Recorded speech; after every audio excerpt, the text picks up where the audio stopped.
Hi friends, எல்லாருக்கும் வணக்கம். நம்ம வெற்றிகரமாக பிப்ரவரி மாதத்தோட 8ஆம் தேதிக்கான கரண்ட் அஃபேர்ஸை பார்க்க போகிறோம். ஆல்ரெடி 1 to 7 நம்ம போட்டிருப்போம். இப்போ 8லேருந்து பார்க்க போகிறோம் இந்த வீடியோ பதிவில்.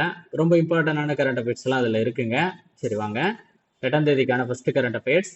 தேசிய குவாண்டம் கம்ப்யூட்டர் மையத்திற்கு அடிக்கல் நாட்டுறாங்க. எந்த இடம் அப்படின்னு பார்த்தீங்கன்னா அமராவதியில். அது என்ன ஸ்டேட்ல இருக்கு அப்படின்னா ஆந்திர பிரதேசம். ஆந்திர பிரதேசத்தில் இருக்கக்கூடிய அமராவதியில தேசிய குவாண்டம் கம்ப்யூட்டர் மையத்திற்கு அடிக்கல் நாட்டப்படுகிறது. இதுதாங்க நாட்டிலேயே முதல் முறையாக தேசிய குவாண்டம் கம்ப்யூட்டர் மையமா இருக்குங்க. அது எங்க அப்படின்னா அமராவதி, ஆந்திராவில். எப்போ அடிக்கல் நாட்டப்படுகிறது அப்படின்னா பிப்ரவரி 7, 2026 அடிக்கல் நாட்டக்கூடியதாக இருக்கு. அடுத்து பாருங்க, ரொம்ப முக்கியமான ஒரு விஷயம் என்ன அப்படின்னு பார்த்தீங்கன்னா உலகின் முதல் தங்க சாலை. இப்போ தங்கத்தோட விலை எங்க இருக்குன்றது நமக்கு நல்லாவே தெரியும். ஆனா இங்க என்ன கேட்குறாங்க, இங்க என்ன பண்ணியிருக்காங்க, உலகத்தோட முதல் தங்க சாலையை ரெடி பண்ணியிருக்காங்களாம். எந்த நாட்டில் அப்படின்னா ஐக்கிய அரபு அமீரகம், UAE அப்படின்னு சொல்லிட்டு சொல்லக்கூடியதுல. பர்டிகுலரா அங்க என்ன மாவட்டம் அப்படின்னா துபாய் கோல்ட் அப்படின்ற மாவட்டம். என்ன பிளேஸ் அப்படின்னா கோல்ட் ஸ்டாக். அப்போ உலகத்தோட முதல் தங்க சாலை எங்க அமைக்கப்பட்டுள்ளது அப்படின்னா ஐக்கிய அரபு அமீரகத்துல துபாய் கோல்ட் மற்றும் துபாய் சவுக் அப்படின்ற இடத்துல அமைக்கக்கூடியதாக இருக்கு. அடுத்து 8ஆம் தேதியில அது ரெண்டு தாங்க இம்பார்ட்டண்டா இருக்கு. 9ல பார்ப்போம். 9ஆம் தேதி முக்கியமான சில தகவல்கள் நமக்கு கிடைச்சிருக்கு, பார்ப்போம். இந்தியா மலேசியா இடையே 11 ஒப்பந்தங்கள் போடப்பட்டிருக்கு. இப்ப இந்தியாவுக்கும் மலேசியாவுக்கும் இடையே என்ன பண்ணியிருக்காங்கன்னா ஒரு 11 ஒப்பந்தம் போட்டிருக்காங்க. இதுல முக்கியமான சில விஷயங்களை நம்ம பார்ப்போம். இது நம்மளுடைய முக்கியமா கொஷின் வரக்கூடிய ஒரு ஏரியாவும் கூட.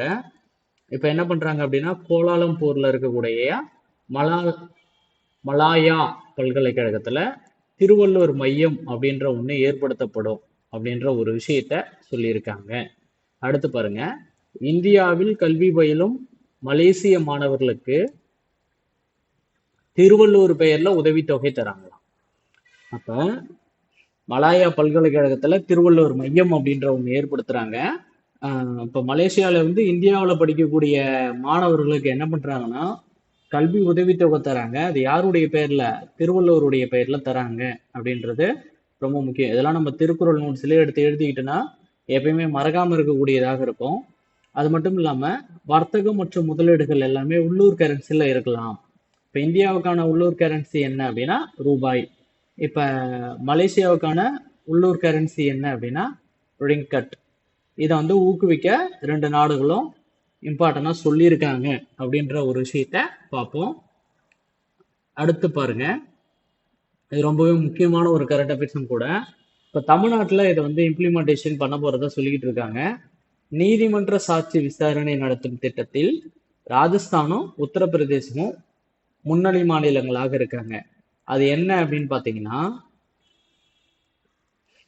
இப்போ கைதிகளை என்ன பண்ண மாட்டாங்க அப்படின்னா டைரக்டா கோர்ட்டுக்கு கொண்டு ஆஜர்படுத்தி விசாரிக்கிறதுக்கு பதிலாக ஆன்லைன் மூலியமாவே விசாரிக்கக்கூடியதை பற்றி தான் சொல்லியிருக்காங்க. அதை தமிழ்நாட்டிலேயே அதிகமாக இம்ப்ளிமெண்டேஷன் பண்ண போகிறத சொல்லிக்கிட்டு இருக்காங்க. இது மாதிரி சாட்சி விசாரணைப்படுத்துறதுல ரொம்ப முக்கியமான மாநிலங்களாக ராஜஸ்தானும் யூபியும் இருக்கு அப்படின்னு சொல்றாங்க. இப்போ நீங்கள் சமீபத்தில் பார்த்துருப்பீங்க, வருமான வரி சட்டத்தை பேஸ் பண்ணி சில விஷயங்களை பார்த்துக்கலாம். ஃபர்ஸ்ட் இப்போ நம்ம எந்த வருமான வரி சட்டத்திற்கு மாற்றாக புதிய வருமான வரி சட்டம் கொண்டு வருவோம்னா 1961 வருமான வரி மாற்ற சட்டத்திற்கு பதிலாக புதிய வருமான வரி சட்டம் 2025 நம்ம கொண்டு வந்திருக்கோம். இது எப்பலேருந்து செயல்பட போகுது அப்படின்னா ஏப்ரல் 1, 2026 செயல்படக்கூடியதாக இருக்கு அப்படின்ற ஒரு தகவலை சொல்லியிருக்காங்க. எப்பலேருந்து செயல்பாட்டுக்கு வரும்ன்ற கேள்வியை நமக்கு கேட்கலாம். அடுத்து உலகத்தோட சிறந்த ஆசிரியர் அப்படின்னு சொல்லிட்டு ஒரு விருது ஒன்று வழங்கியிருக்காங்க. இதை பெற்ற நபர் யாரு அப்படின்னா ரூஃபில் நாகி. யாரு? ரூஃபில் நாகி அப்படின்றவங்க. இவங்க காஷ்மீரை சார்ந்தவங்க. இதற்கான பரிசு தொகை எவ்வளோ அப்படின்னா 9 கோடி. என்ன பண்றாங்க அப்படின்னா உலக அரசுகளின் உச்சி மாநாடு 2026 எங்க நடக்குது அப்படின்னா ஐக்கிய அரபு அமீரகத்துல நடக்குது. இப்ப இந்த உலகின் சிறந்த ஆசிரியருக்கான விருதை வழங்கக்கூடிய அமைப்பு எது அப்படின்னா பர்கி அறக்கட்டளை தான் இந்த ஆசிரியருக்கான விருதை தரக்கூடியதாக இருக்கு. இப்ப அடுத்து 10ஆம் தேதிக்கான இது பார்க்கலாம். மாநகராட்சியில் தூய்மை பணியாளர்களுக்கு முதல்வரின் காலை உணவு திட்டம் அப்படின்னு சொல்லலாம். இது எப்போ தொடங்கப்பட்டுச்சு அப்படின்னா ஃபர்ஸ்ட் 2025 நவம்பர் 15 அன்னைக்கு தொடங்கிச்சு. அப்பயே சொல்லியிருப்போம், நம்ம நவம்பர் மாசம் கரண்ட் அஃபேர்ஸ் போடுறப்பே சொல்லியிருப்போம். இதை வந்து இப்ப விரிவாக்கம் செஞ்சிருக்காங்க. ஃபர்ஸ்ட் சென்னையில மட்டும் தொடங்கி இருந்ததாக இருந்துச்சு. இப்ப என்ன பண்ணிட்டாங்க, தமிழகம் முழுவதும் இந்த திட்டம் வந்து விரிவாக்கம் செய்யப்பட்டிருக்கு. எப்ப விரிவாக்கம் செஞ்சிருக்காங்க அப்படின்னா பிப்ரவரி 9, 2026 சென்னை உட்பட 25 மாநகராட்சியிலையும் 145 நகராட்சியிலையும் 479 பேரூராட்சியிலையும் பணிபுரியக்கூடிய கிட்டத்தட்ட 1.30 லட்சம் நபர்கள் வந்து இந்த திட்டத்தின் மூலயமா பயன்பெறுவாங்க அப்படின்னு சொல்லியிருக்காங்க. இந்த திட்டத்தினுடைய தொடக்கம், இந்த விரிவாக்க திட்டம் எங்க தொடங்குச்சு அப்படின்னா திருவள்ளூர் மாவட்டத்துல போலிவாக்கம் அப்படின்ற பிளேஸ்ல இருக்கக்கூடியதாக இருக்கு. இது ரொம்ப ரொம்ப முக்கியமானதுங்க. அடுத்து இந்தியா என்ன பண்றாங்க அப்படின்னா செஷல் நாட்டுக்கு ரூபாய் 1584 கோடி மேம்பாட்டு நிதியை தரக்கூடியதாக இருக்கு. இவ்வளோ 1587 கோடி. ஓகேங்களா? சரி, ஓகே. அடுத்து பாருங்க, இது கேட்கப்படுவதற்கான வாய்ப்புகள் இருக்கு. 11ஆம் தேதிக்கான கரண்ட் அஃபேர்ஸ் ரொம்ப முக்கியமானது. ஊழல் மிகுந்த நாடுகளினுடைய தரவரிசை பட்டியல் 2025 வெளியிட்டிருக்காங்க. இந்த வெளியிடக்கூடிய அமைப்பு யாரு அப்படின்னா ஜெர்மனில ஃபெர்லி அப்படின்ற பகுதியை சார்ந்த டிரான்ஸ்பரன்ஸ் இன்டர்நேஷனல் அப்படின்ற அமைப்பு தான் என்ன பண்றாங்க, இது வெளியிடக்கூடியதாக இருக்கு. இவங்க என்ன பண்றாங்கன்னா பாயிண்டை பேஸ் பண்ணி முடிவு பண்றாங்க. 100 பாயிண்ட் வச்சிருந்தா அது ஊழல் அற்ற நாடாகவும், 0 பாயிண்ட் இருந்துச்சுன்னா அது ஊழல் மிகுந்த நாடாகவோ கன்சிடர் பண்ணக்கூடியதாக இருக்கு. அதுல பாருங்க, மொத்தம் 182 நாடுகளுக்கு தரவரிசை பட்டியல வெளியிடுறாங்க. அதுல ஃபர்ஸ்ட் பிளேஸ் இருக்கக்கூடிய நாடு எதுனா டென்மார்க். 89 பாயிண்ட் பெற்று ஊழல்கள் குறைவாக இருக்கக்கூடிய நாடாக டென்மார்க் இருக்கு. அதை தொடர்ந்து பின்லாந்தும் 3வது இடத்துல எது அப்படின்னா சிங்கப்பூரும் இருக்கு.